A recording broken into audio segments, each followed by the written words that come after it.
চট্টগ্রামে জুলুসে আজকে 100 কোটি মানুষ হয়েছে। আমি বলতেছি না, ভিডিও দেখুন আপনারা। জুলুসের মধ্যে মানুষ কতটুকু হয়েছে?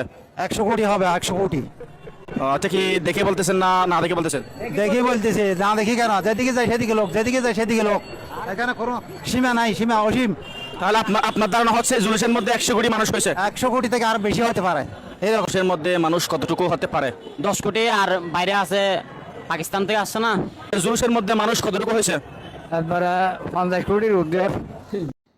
হাসবো নাকি কাঁদবো কিছুই বুঝতে পারতেছি না ভাই।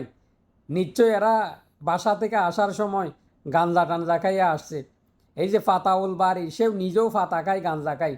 সে প্রশ্ন করতেছে আর ফাতাকুরদের থেকে জুলুসে কত মানুষ হয়েছে। একজনে বলতেছে 100 কোটি, বাবা যায়। আরেকজনে বলতেছে 50 কোটি। বাংলাদেশের মোট জনসংখ্যা হচ্ছে 17 থেকে 18 কোটি, আর এরা বলতেছে 100 কোটি। মানে নিশ্চয়ই এরা কিছু না কিছু খাইছে, হয়তো বা ওইখানে চট্টগ্রামে এসেই খাইছে। কি একটা অবস্থা দেখেন, দুনিয়া বিয়া হালেতে নাই। এত মানে একটা কথার একটা লিমিটেশন আছে তো ভাই। 20 লাখ, 30 লাখ, 50 লাখ না হলে 1 কোটি, 100 কোটি, 50 কোটি, এগুলো পাওয়া যায়। আমি এই জন্য বলি, অধিকাংশ বেদাহাতি মাজার যারা ইয়া করে, এরা অধিকাংশের আকল টাকল নাই।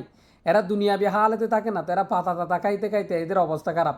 অনেক ভাই আমাকে গালি দিবে, এরা মুরব্বী এই জন্য বলতে পারতেছে না। না ভাই, অধিকাংশ দেখেন আপনারা ওইখানে। যাই হোক, আল্লাহ তাদেরকে বুঝার তৌফিক দান করুক। এরা দুনিয়া বিয়া হালাতে নাই, এদের নিয়ে আমি আর কিছু বলতে চাই না।